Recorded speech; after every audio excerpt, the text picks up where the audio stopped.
Assalamualaikum, saya Ruli dari Kolam Gapi Jogja. Pada video kali ini teman-teman, kita akan hunting bareng-bareng cari betina yang bunting teman-teman.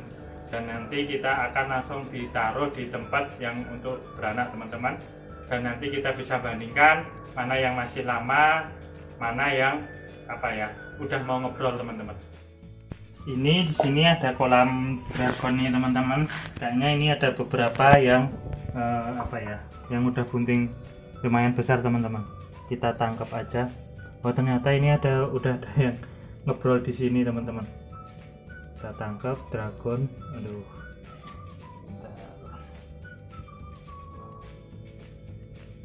Ini paling besar nih kayak. Nih. Tapi kayaknya masih ada sih teman-teman yang lebih udah mau ngobrol lagi. Mana ya yang udah mau, yang perutnya paling gede teman-teman. Nah, ini kayaknya ini.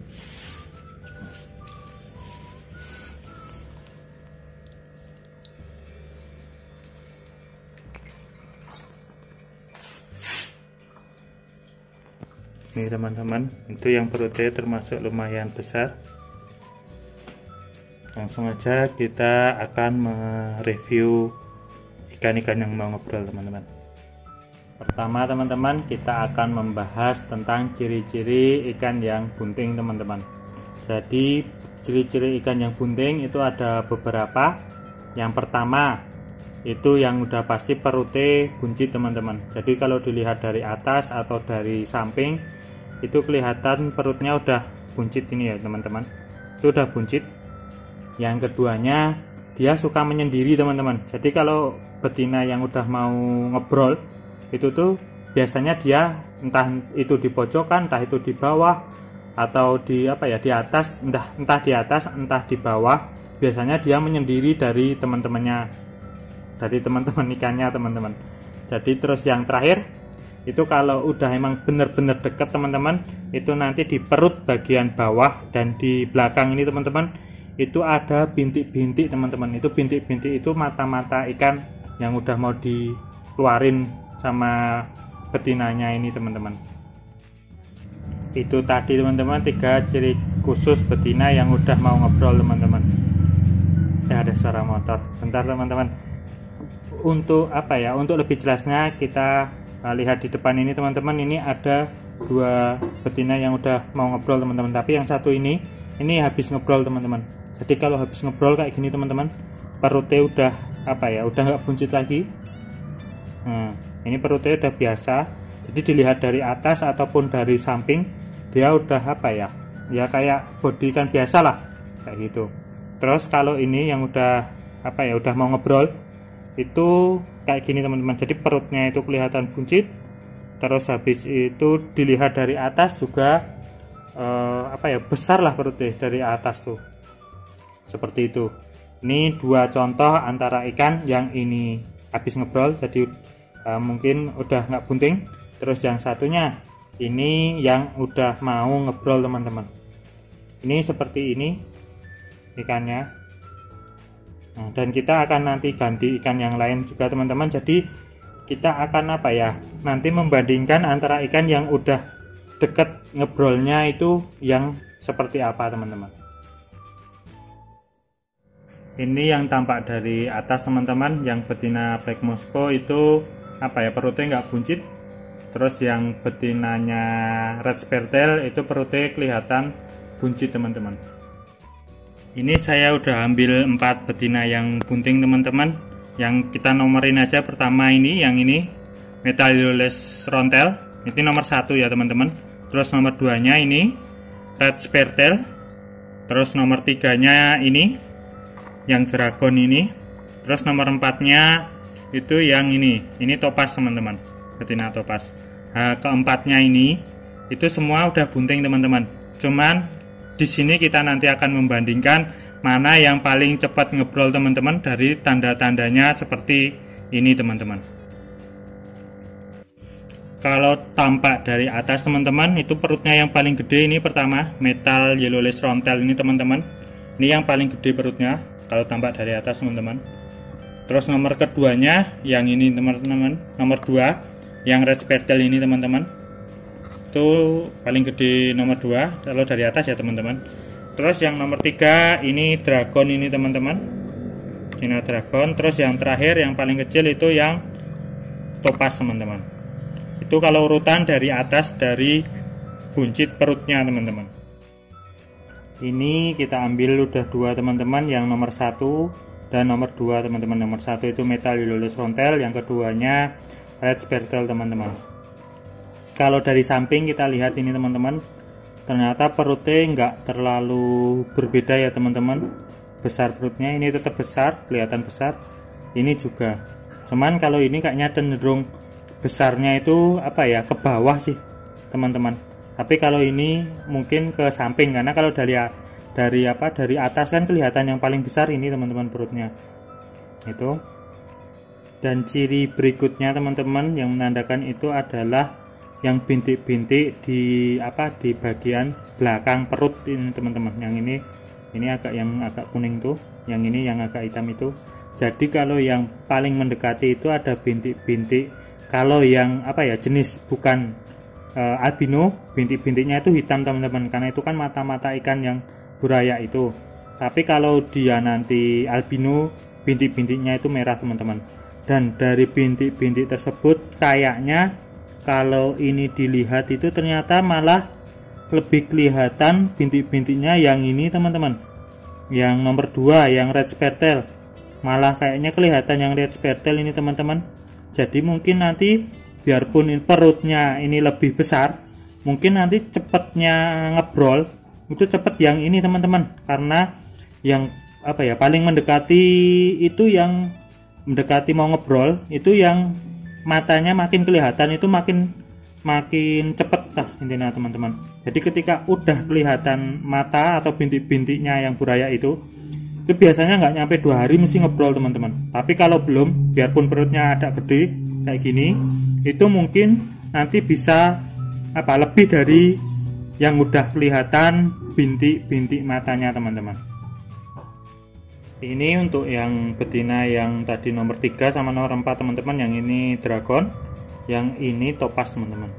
Kalau ini kita lihat dari samping, perutnya juga udah buncit lah intinya teman-teman. Ya kan, udah kelihatan buncit kan. Cuman ya tidak sebesar ini, termasuk besar sih teman-teman. Dan ini yang topaz ini juga kalau dari samping ternyata lumayan besar sih teman-teman.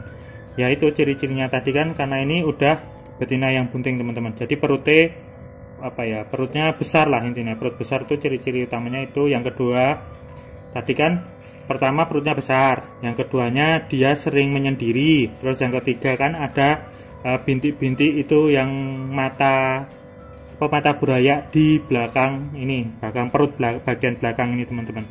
Nah kalau dari tadi yang ini kan belum kelihatan teman-teman, ini bintik matanya juga belum kelihatan, yang topaz ini belum kelihatan juga teman-teman.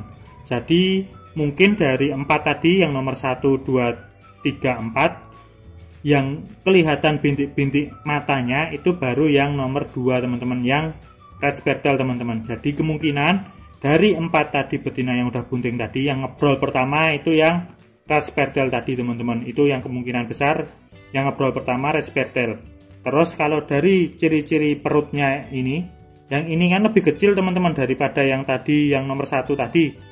Jadi mungkin nanti antara dragon ini terus habis itu sama yang satunya tadi metal Hyloles frontal tadi mungkin hampir barengan sih, nggak akan beda jauh teman-teman. Dan mungkin nanti yang terakhir itu topaz, karena dia buncitnya itu yang paling kecil teman-teman. Ini kalau di kolam Gapi Jogja sendiri teman-teman, itu biasanya nanti ditempatkan sendiri ke tempat yang yang buat ngebrol itu biasanya nanti sehari atau 2 hari teman-teman, atau maksimal 3 hari sih. Kalau lebih dari 3 hari biasanya tak kembalikan lagi teman-teman. Soalnya kalau dia kelamaan di tempat yang buat ngebrol itu biasanya nanti betinanya juga sakit teman-teman. Jadi kalau di sini di kolam Gapi Jogja diambil yang paling mendekati mau ngebrol. Biasanya yang udah kelihatan mata tadi, nah itu yang paling mendekati baru dimasukkan di tempat yang buat beranak sendiri teman-teman. Jadi setelah kita urutkan tadi dari keempat tadi teman-teman, kita udah tahu. Jadi yang paling mendekati kan red speckled teman-teman, makanya kita akan tempatkan ke tempat tersendiri untuk ngobrol teman-teman. Mari kita bareng-bareng kita tempatkan di tempat yang buat ngobrol teman-teman di kolam Gapi Jogja.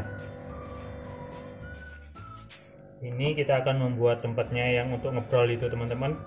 Di sini saya memakai ember teman-teman. Sebelum kita pakai, kita taruh air, kita bersihkan dulu. Kita bersihkan dulu tempat untuk beranak teman-teman.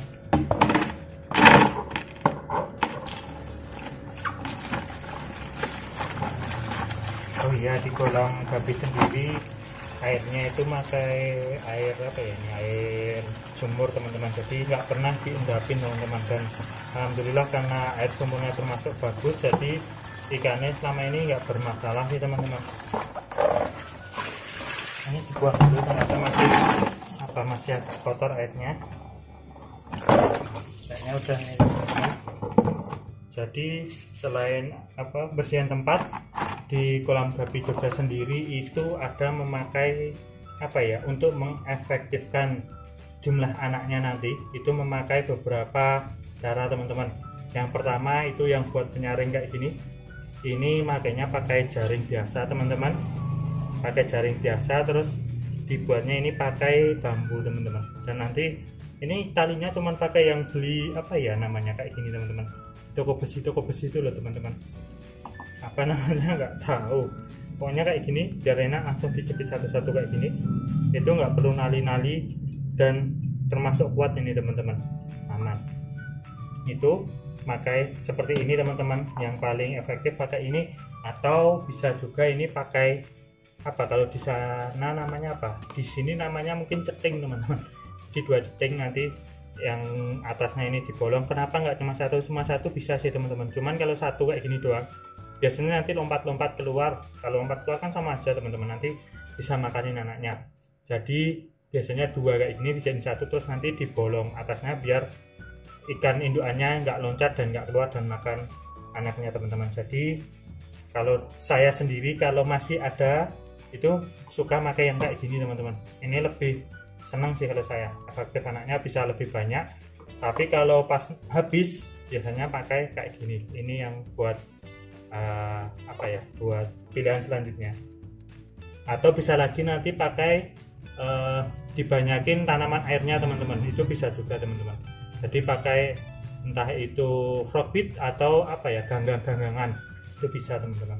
Cuman kalau menurut saya tetap paling efektif yang ini teman-teman. Terus ada lagi kalau yang teman-teman pakai tank itu ada breeding box itu sendiri teman-teman, itu bisa beli, itu juga lebih termasuk efektif lah untuk biar anaknya nggak dimakan sama induknya teman-teman. Itu ini airnya kayaknya udah cukup teman-teman. Terus kita tinggal memasukkan indukan yang tadi udah dipilih teman-teman, karena ini ada 2, yang satu kan belum terlalu cepat, maka kita utamakan yang udah kelihatan mata-mata ikannya aja dulu teman-teman. Yang ini kita besok teman-teman. Oh iya teman-teman, jangan lupa itu tadi cuman ciri-ciri ciri khusus loh teman-teman, tapi nggak semua ikan itu harus sama lah intinya. Soalnya ada karakter-karakter tertentu yang dia baru buncit dikit itu langsung udah ngebrol, ada teman-teman. Tapi ada juga yang emang perutnya sampai besar banget, itu baru ngebrol juga ada. Jadi yang jelas dari ciri-ciri tersebut kita harus harus titen lah intinya, titen, atau yang harus kita sendiri yang harus mengerti karakter ikan betina masing-masing teman-teman. Itu tadi teman-teman, kita memilih betina yang udah mau ngobrol teman-teman. Mungkin video kali ini cukup sekian teman-teman, dan mohon maaf bila ada kesalahan dalam penyampaian, dan sampai jumpa di video selanjutnya. Terima kasih. Ini sesuai perkiraan teman-teman, jadi sehari setelahnya itu ikannya mulai pada ngebrol teman-teman, itu perutnya udah nggak buncit lagi. Jadi benar ya teman-teman perkiraan kita, kalau ini ikannya yang paling cepat ngebrol teman-teman. Itu anaknya di bawah itu